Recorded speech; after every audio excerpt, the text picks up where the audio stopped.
Without the equipment that adapts you to going underwater, diving's impossible. So to become a diver, you need to learn about scuba gear, the basics on how it works, and how to choose it.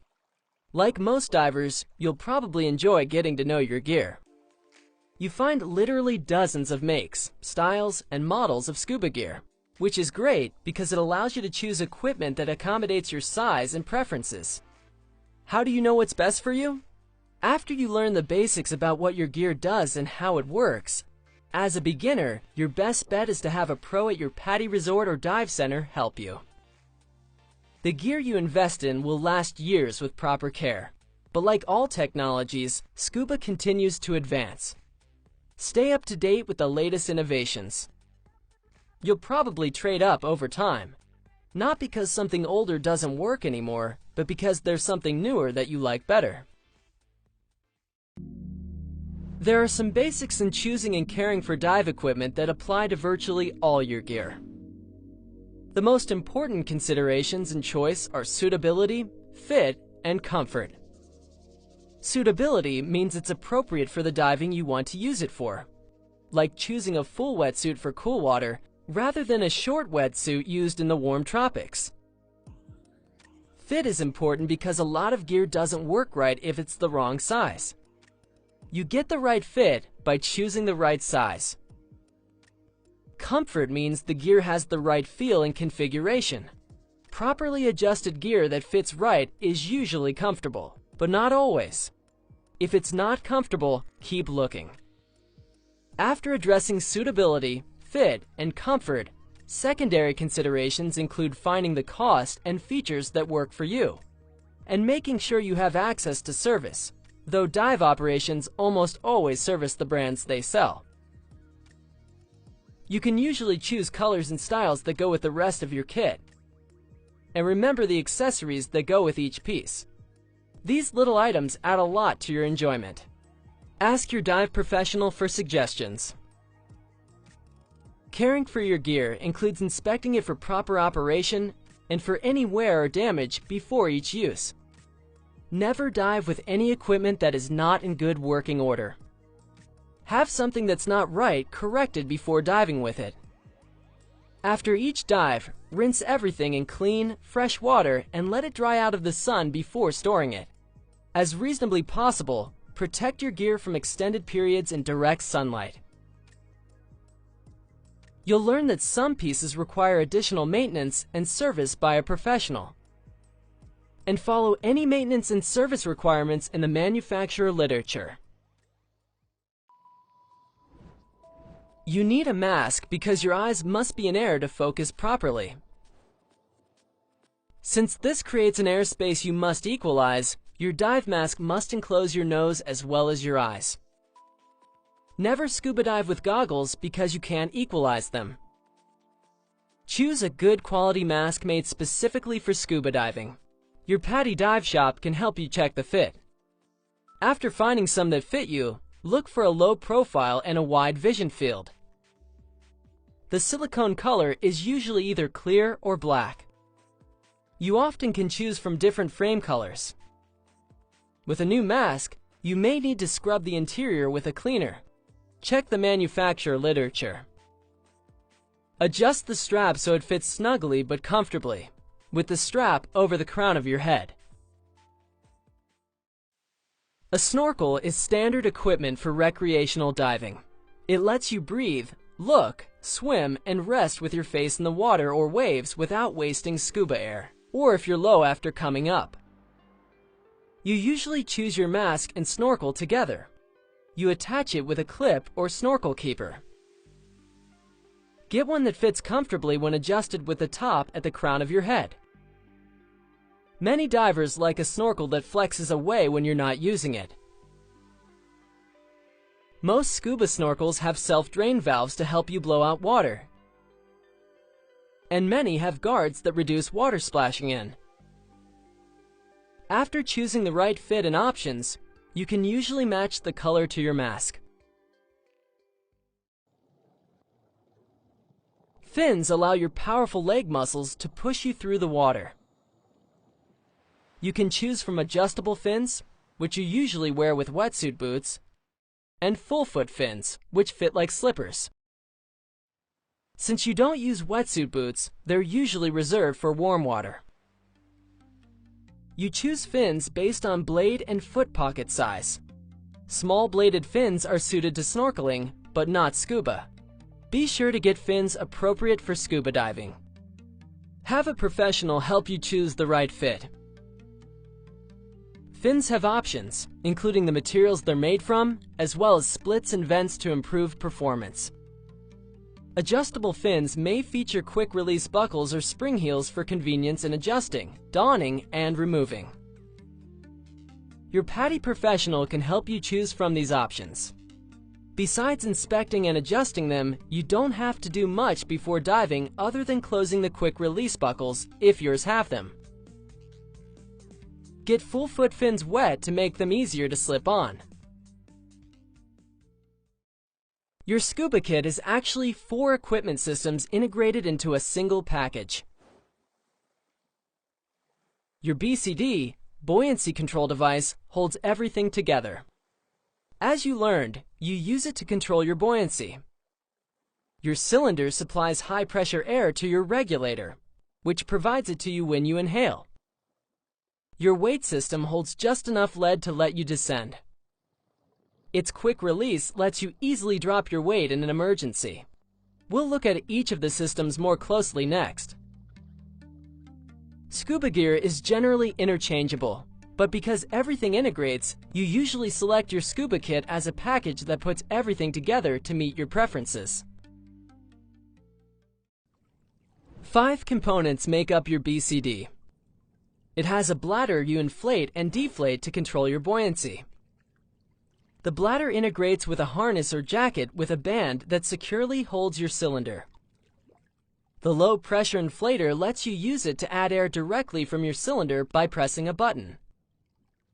You use the other button to deflate the bladder or inflate it orally. Overpressure valves are designed to prevent rupturing from accidentally overfilling the bladder. Some of these have quick dump releases you can use to deflate the BCD. The weight system pockets hold lead weights, but you can release them quickly. You have options regarding BCD features. Beyond getting the right size and fit, some have more air capacity than others. Pockets and D-rings for storing and clipping accessories come in handy. Many divers like shoulder quick releases that make getting out of your kit easier. BCDs are among the most stylish pieces of gear, and you can choose from several looks.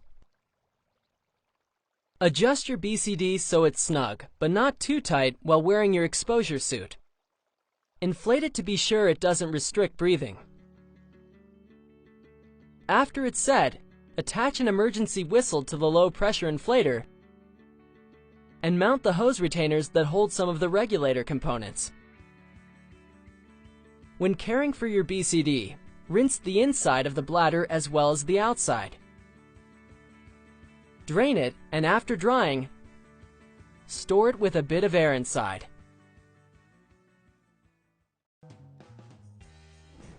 Your regulator has 5 components.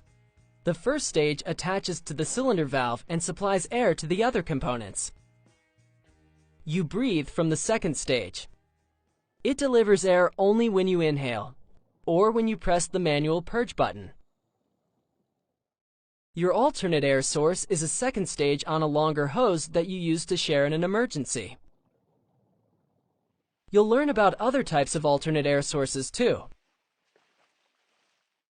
The low-pressure inflator hose supplies air to your BCD inflator, and your SPG, submersible pressure gauge, tells you how much air you have. An SPG may be separate or part of your dive computer, and it may be on a hose or use a transmitter that sends air supply information to your dive computer. Ease of breathing is the most important consideration when you choose a regulator. Modern regulators meet the requirements for recreational diving, but the higher-end models usually breathe the easiest. You'll choose between the yoke system or the DIN system. Many divers choose DIN with yoke system adapters. You can adjust many higher-end regulators to keep the breathing optimal. Some have pre-dive switches that avoid accidental air release when it's not in your mouth. Besides the popular second stage on a longer hose as your alternate air source, you may opt for an alternate inflator regulator, which combines a second stage with your BCD inflator. Some divers carry independent pony bottles, which would allow them to handle an air supply problem without buddy assistance.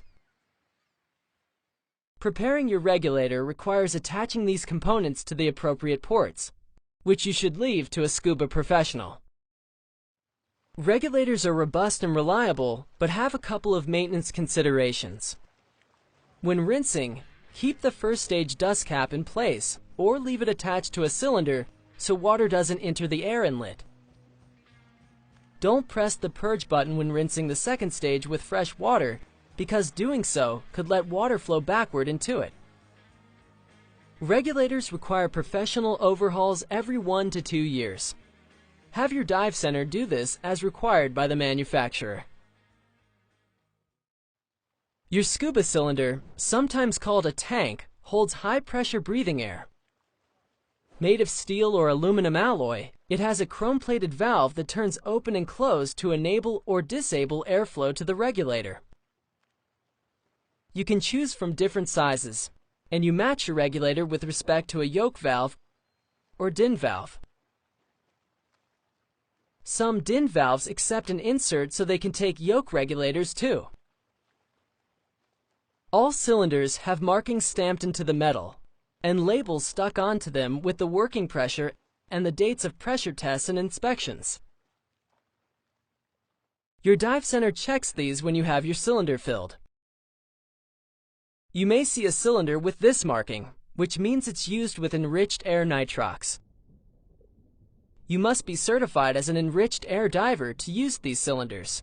You'll learn more about enriched air a bit later. Follow these handling precautions. Don't leave a cylinder standing unattended, especially if your kit's set up. Lay it down, BCD up, so it doesn't fall. Block and restrain cylinders in a boat or car so they can't roll or slide.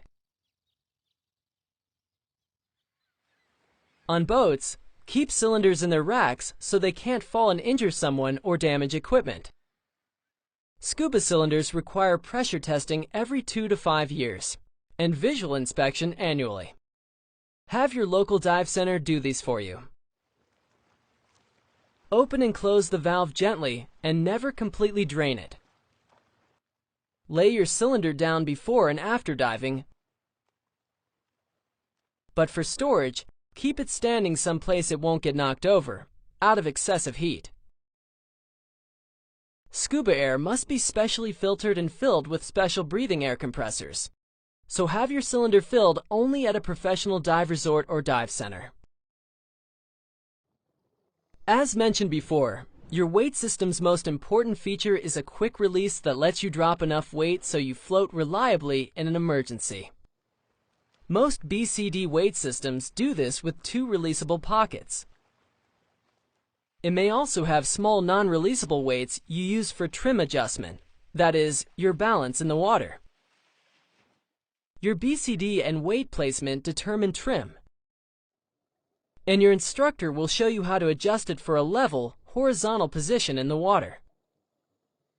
BCD integrated weight systems are the most popular, but some divers use separate weight belts. Your instructor may also have you use small accessory weights to help adjust your trim. These should be only a fraction of the weight you wear, so they don't need to quick release.